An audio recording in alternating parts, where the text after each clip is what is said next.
Greetings, Ani, Bojo, Kwekwe, Tansi. It's Catherine and Brian at Moonstarlodge in the Georgian Bay area of southern central Ontario.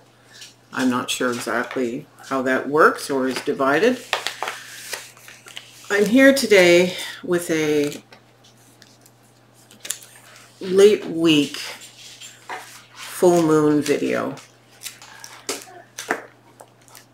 I was awakened in the night with the message that there was more to say about this full moon video, or this full moon, than I had said in my weekly video, and that I needed to pull out the medicine wheel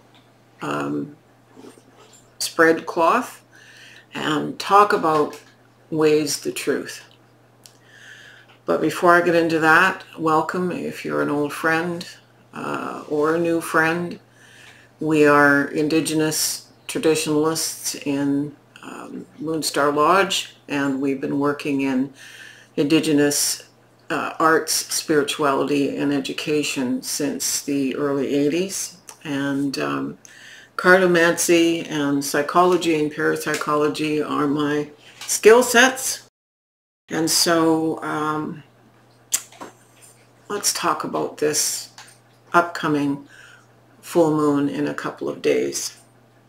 So let me get the specs. I wrote them out to be specific.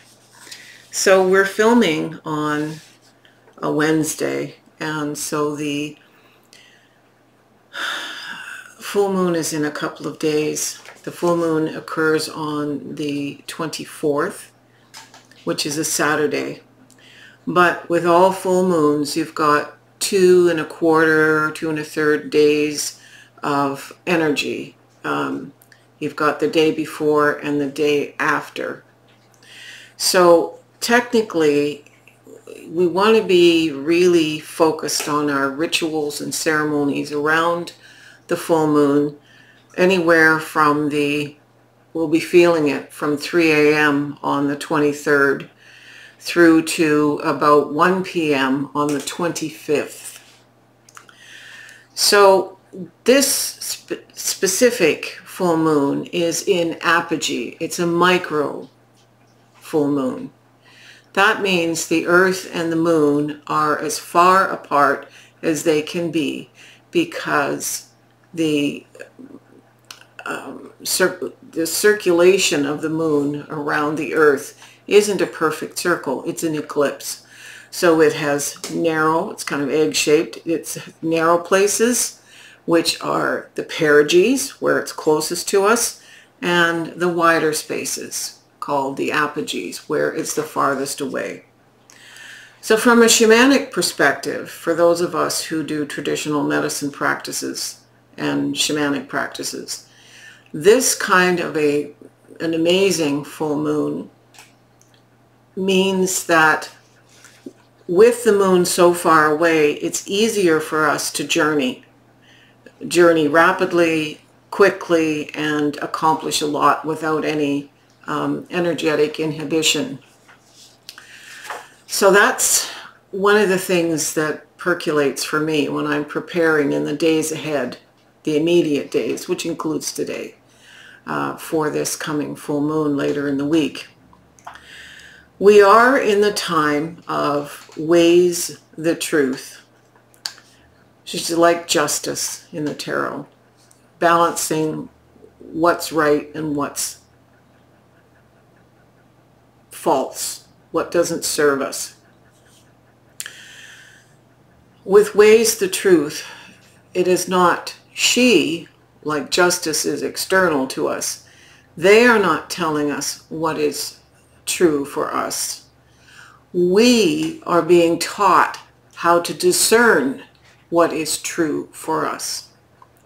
So we're in the time of Pisces. This is my birth astrological sign, and a lot of this lunar activity is happening all around my birthday, and I'm really feeling it. I'm feeling it even earlier this year than normal, probably because of the fact that the perigees and apogees line up with the new and full moons. So what does this mean to weigh the truth and the full moon? I will talk about this more at the end of the reading. But it means that we have to really, really decide as the spring emerges, and it's the growth cycle and it's the planting. We're not just planting in the earth in March, April, and May.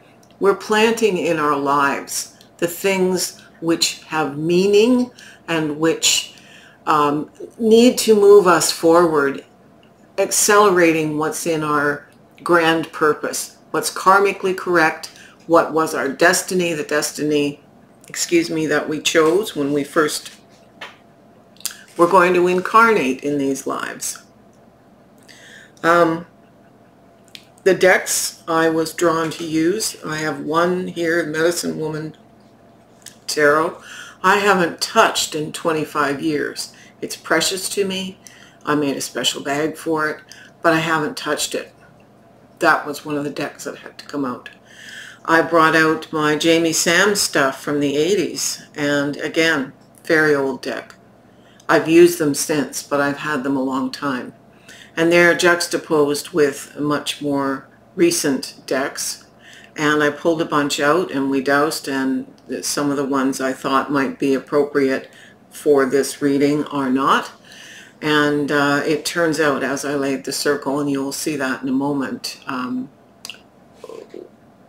how interesting this is from a process point of view. So this reading isn't a weekly reading. This is a reading that's going to take us from the full moon to the new moon. So I need to speak about that. Why? I'm going to do another video about it. I just want to show you how one leads into the other. So Weighs the Truth is helping us to get rid of those parts of our lives, the lies we tell ourselves, the things we believe about ourselves that don't even exist anymore. The trauma, the hurt, the pain, and the stuff that never got allowed to bloom because we suppressed it. So on March 10th, we have a new moon at 0502, and that's Looks Far Woman. So we go from the grandmother who's weighing us or helping teach us how to weigh what's true for us. And then we have the grandmother who is the psychic, the one who's showing us what the future is based on what we plant on the new moon of March 10th. You can't separate this. They all meld in together. And the thing with that is, it's a super new moon. So it's a new moon in perigee. It's going to amplify absolutely everything. We have heightened energies on that new moon.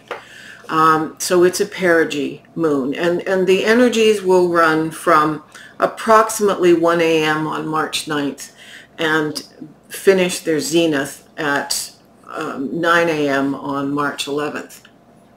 So we are moving between two sets of extremes. What doesn't serve us from the past till now, then we're going into a grandmother helping us to look far.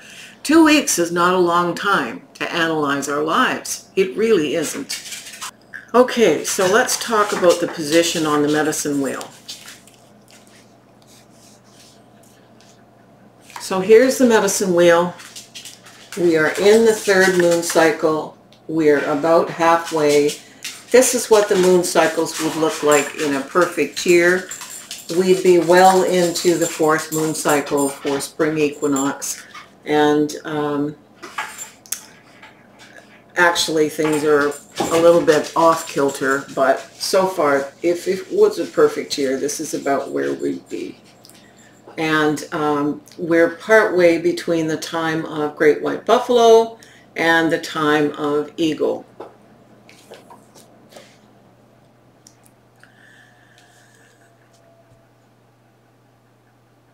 I'm not going to show the card boxes and stuff. I don't have half the card boxes. but I am using the Mystical Shaman Oracle. I'm using the Medicine Cards by Jamie Sams. Mystical Shaman Oracle is Colette Baron Reed. The Medicine Cards are Jamie Sams. The Sacred Medicine deck by Asha Frost. I'm using Jamie Sams' Sacred Path cards. They're very old. And I'm using the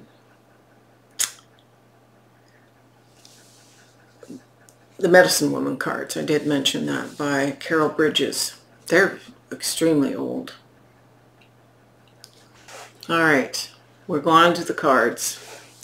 This is what happens when we get animal interrupt us. They know exactly that something different is going on, so they get weird. All right, so here's our medicine wheel, just as I showed you on the sheet. Here's the north, the east, the south, and the west in the traditional Algonquin colors. Here are our 4 tarot cards. Here are the medicine cards. Here are the Sacred Path cards. Here are the Shaman Oracle pocket cards. And here are the Asha Frost cards. These are the cards of winds and changes. So we're going to start here in the east. I'm going to move my coffee. So I'm going to read the tarot first. So for this full moon, we have Peacemaker. The Peacemaker in this deck represents the Major Arcana card, the Hierophant. And the Hierophant is followed by the 9 of Pipes down here in the south, which is the same as the 9 of Wands. So it's the defending of accumulated energies and things created, and we are passionately defending them. In the west, we have the 2 of Bowls, which is the same as the 2 of Cups, which is to be in balanced relationship, either with another person, this can represent, or within ourselves, the animus and the anima. Please excuse the dog noises. In the north, we have the 6 of Pipes, which is the same as Wands. So this is a card of success. All right.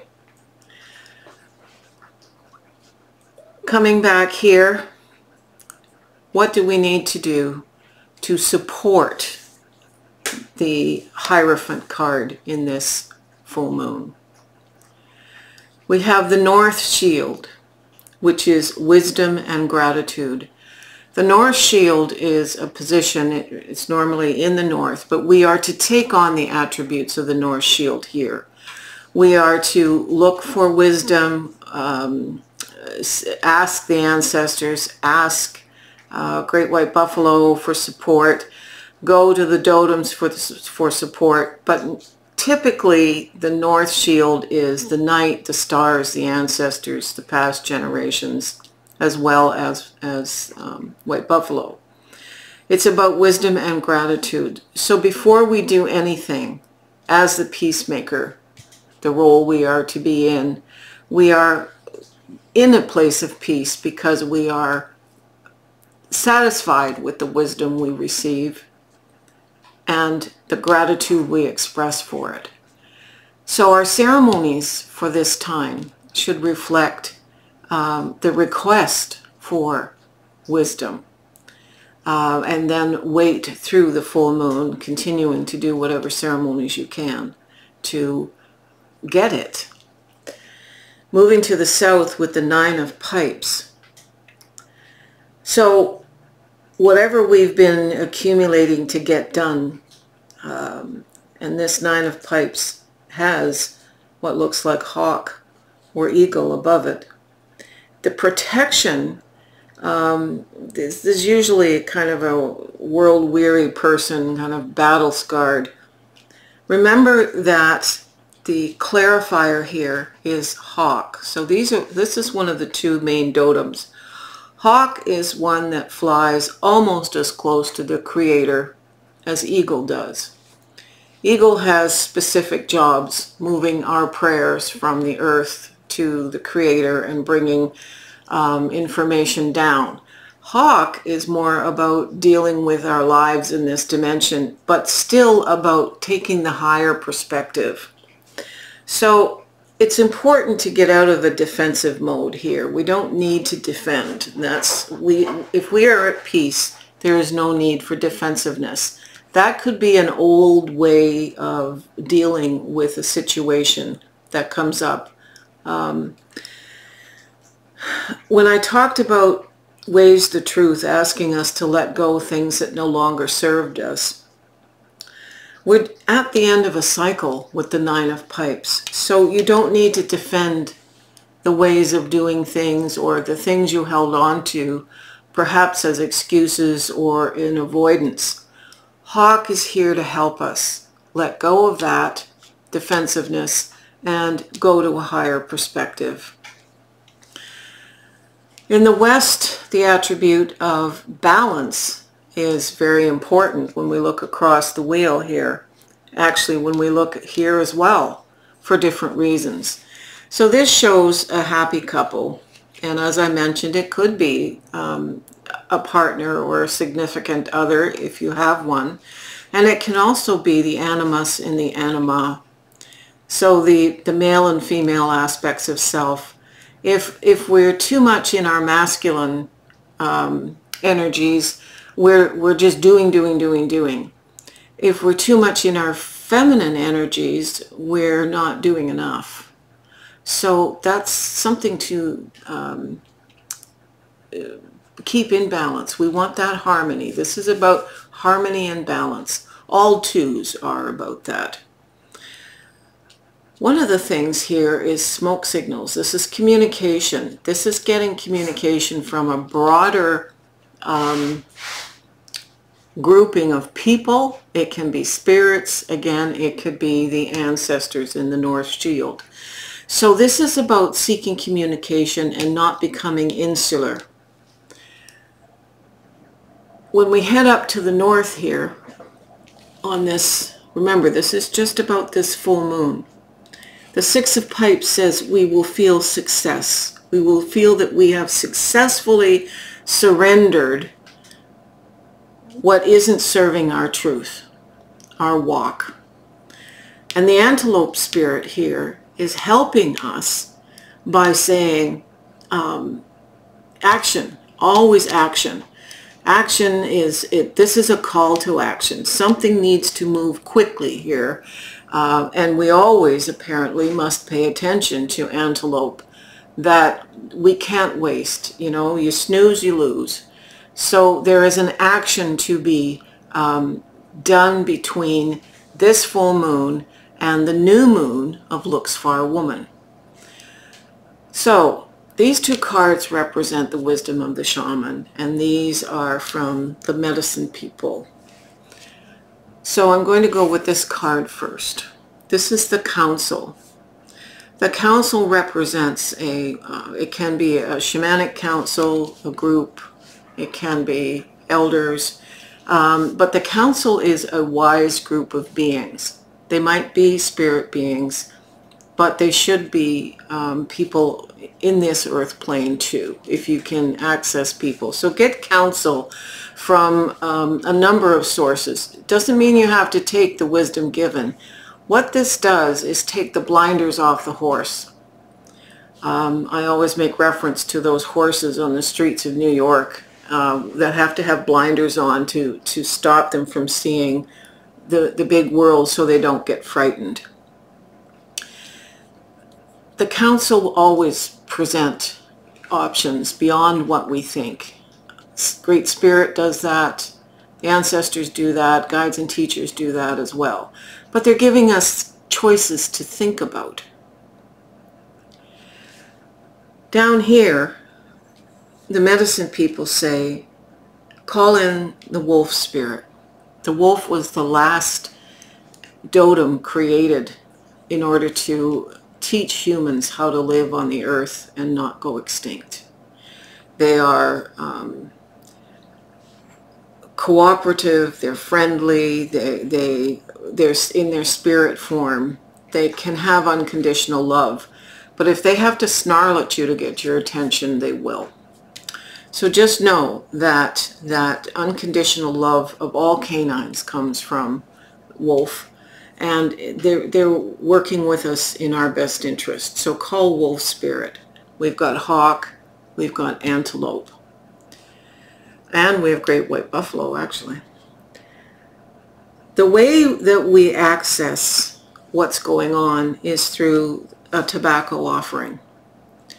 Now, if you practice indigenous traditions, you lay down your tobacco on the earth. You thank the trees with it. You thank the earth for our walk. You place it in the water to appease the Memegweshiwuk. We use this for ceremony. You can also raise your pipe to the Creator, but laying down an offering is extremely important here. This is just a very basic ceremony. Make your ceremony as grand as you feel you need in order to weigh your truth.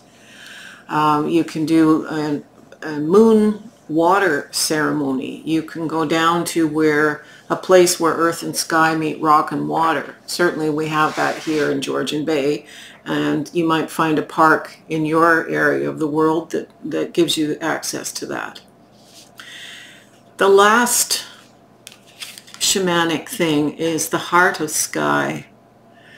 The heart of sky, wow, that's beautiful. So that's ancestors, star people, the celestial beings. There is no limit. There is no limit. When you understand your truth, that Gnostic consciousness that comes, you can flip the camera, Brian. Understanding our truth when we've weighed everything that no longer serves and are looking now to move forward with looks far woman into what will serve us moving forward. There is no limit. Our origins are from the stars. From the stars we are born, to the stars we shall return. We have so much that we can access for support in this time. So I wanted to do this special video because this is such an important time. If you're a surfer, you understand that you have to ride the wave to make it to shore.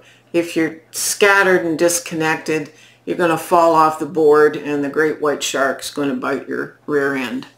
So let's not go there. Let's not fall off the board. Let's ride this wave of energies from this full moon to the new moon. Anyway, from Brian and I thank you for putting up with this extra video this week. And if you liked it, give us a thumbs up. And otherwise, send me a coffee because, gosh darn it, these are going to be wacky energies. Subscribe and leave a comment. I love answering your comments. Kichi miigwech. Nyawe aho.